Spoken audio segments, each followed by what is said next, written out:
অতিবৃষ্টি ও উজানের ঢলে ব্রাহ্মণবাড়িয়ার নাসিরনগরে তলিয়ে গেছে বিস্তীর্ণ হাওর। ৩০০ হেক্টর জমি ধান তলিয়ে গেছে পানির নিচে। কিছু জমিতে অতিরিক্ত পানির কারণে ধান কাটাই সম্ভব হচ্ছে না। অনেক স্থানে কোমর সমান পানিতে নেমে ধান কাটছেন কৃষকরা। ফসল হারিয়ে দিশেহারা কৃষকরা। আবুল হাসনাত মোহাম্মদ রাফি রিপোর্ট, জানাচ্ছেন শাশ্বতী সরকার। ব্রাহ্মণবাড়িয়ার নাসিরনগরে মেদির হাওর সহ বিভিন্ন হাওরের পানি বৃদ্ধিতে প্রায় ৩০০ হেক্টর পাকা ধানের জমি পানিতে নিমজ্জিত রয়েছে। কষ্টে ফলানো সোনালী ফসল পানির নিচে তলিয়ে যাওয়ায় দিশেহারা হয়ে পড়েছেন কৃষকরা।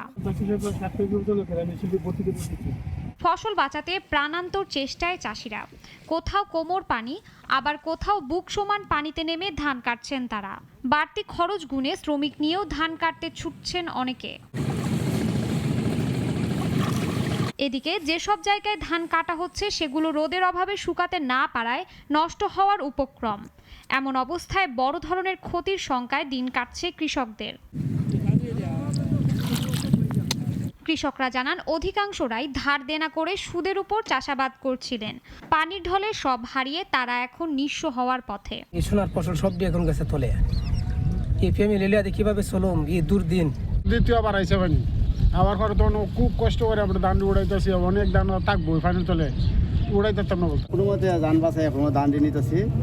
আর গবাদি পশু যে খাদ্যগুলা বন যে টিয়া খামলা দিয়ে খেত আন্নার উড়ামু এর চেয়ে বেশি করছে জায়গা এই খামলার তো লই রোদ নাই। রোদ থাকতে হচ্ছে ফসল আমরা কিছু শুকাইতে পারলাম।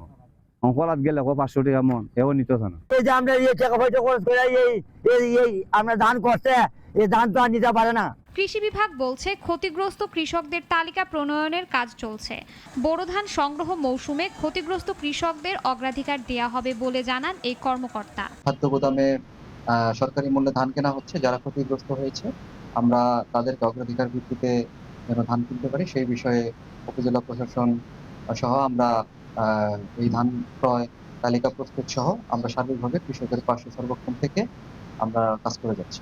নাসিরনগরে চলতি বোরো মৌসুমে 11,000 হেক্টর জমিতে ধানের আবাদ করা হয়। অতিবৃষ্টি ও উজানের ঢলে পানি বৃদ্ধিতে লোকসানের মুখে বহু কৃষক। শাশ্বতী সরকার, নাগরিক।